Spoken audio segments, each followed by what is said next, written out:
Thank you guys for joining us today. Dr. Lotanna Okoye is my name. That talks about relationship and marriage dynamics. We are here for serious business because this is an institution as ordained by God. My job and our job here is to help you become that right person that will be married this year. And beyond that, for those already married who are interested in helping you have a blissful home, you're all welcome to this session. Now, we are going to be discussing. Number 5, a control panel. It's a danger zone. Somebody that wants to control every minute detail of your life. It's not that they care, it's control. Want to control when you wake up, when you sleep, what you wear, what you do, where you go, who you hang out with, who you don't hang out with. Everything, they want to control it. All these are danger zones. So because you are single, look, I prefer singles ministry to couples ministry. In singles ministry, prevention is better than cure. You see, marriage ministry, I've been around. By October now, I'll do 34 years in ministry. There are marriage cases that we have tried everything. We have tried it. We don't pray. We don't fast. We don't cancel. You will just know that this one, except the Lord. And you know why? You are going to face reality. It's a root issue. I said a meeting early this year. What God has joined together, let no man put asunder.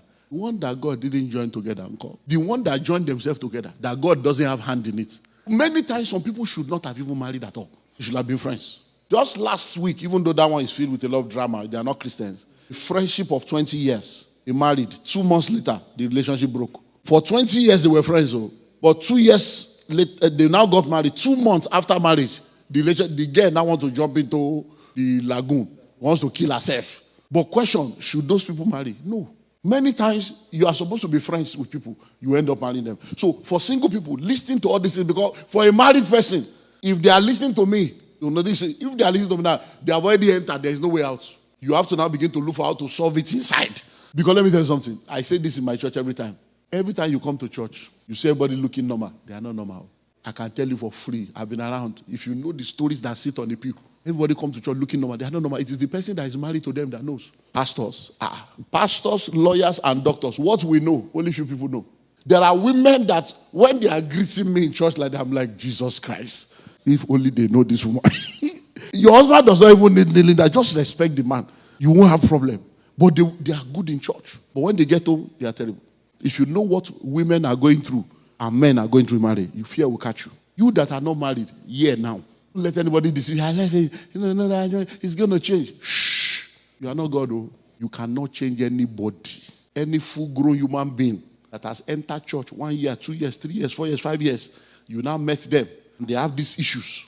To marry them is Messiah complex. Because if they have served God for 5 years and God could not deliver them, who are you? So you now think you are greater than God. Love will change them.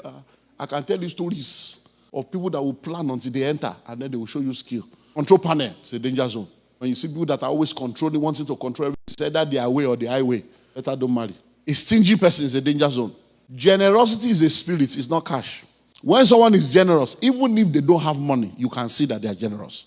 Their words, actions, their gestures, their spirit is a generous spirit. When someone is generous, when they don't have, and you are sharing things, they, oh my God, what can I do? I wish, okay, I don't have money, but can I talk to someone? You will see that generosity. When someone is generous and all they have is $10, from that $10, they will be thinking of how to do $1 or $2 to do something. Even if it's just a card, even if it's just to send it, it's a spirit. But when someone is not generous, even if they have all the money in this world, they will have reasons why the money is not for that thing. When you see a stingy person, be careful. It's your birthday. They say we only celebrate spiritual births. And since you didn't know the day you are born again, there's no spiritual birth. It's Valentine. They say Valentine is not scriptural. Christmas comes. They say Jesus was not born in December. They are forever having reasons. Let's buy this. No, we are still going to have Black Friday. Let's wait until sales. Stingy people. They are terrible. If you don't... Look, let me tell you something. I hope you are listening. I'm not joking here. These things, hear it from a wise man telling you something. Because many of you, some people, it's 10, 15 years later, you realize that, this man was saying the truth. There are people that are so stingy that when you marry them, they'll be measuring yam. I'm telling you, yam. They will put ruler, mark it. They will be counting meat in the pots. I'm telling you true life stories of what people are going through marriage.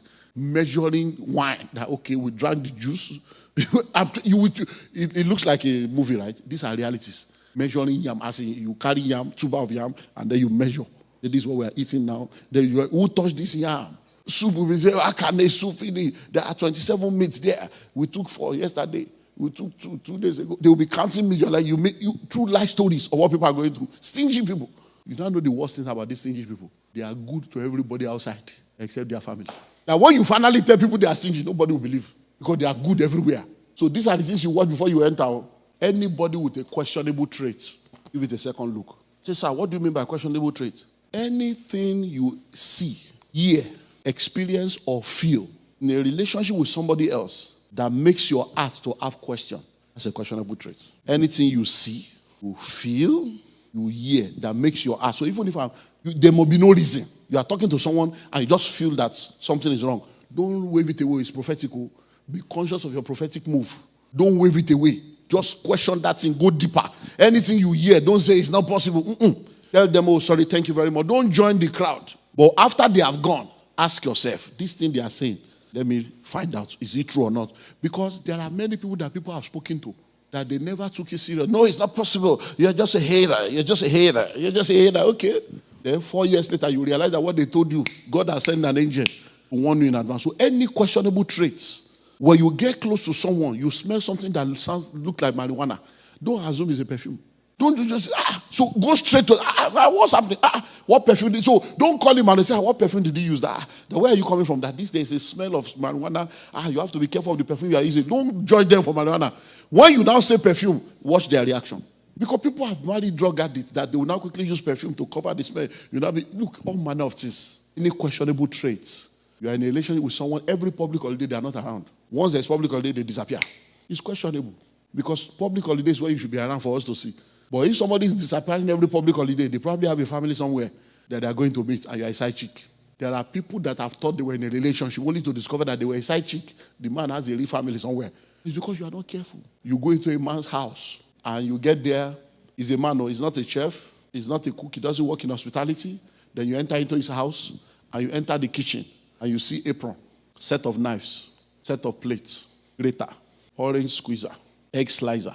And common sense is not telling you that this man has a woman in his life that is arranging the kitchen. You think he's a man that went to market and bought apron and set of knives and said, it's not every man that has that. So you just, how come?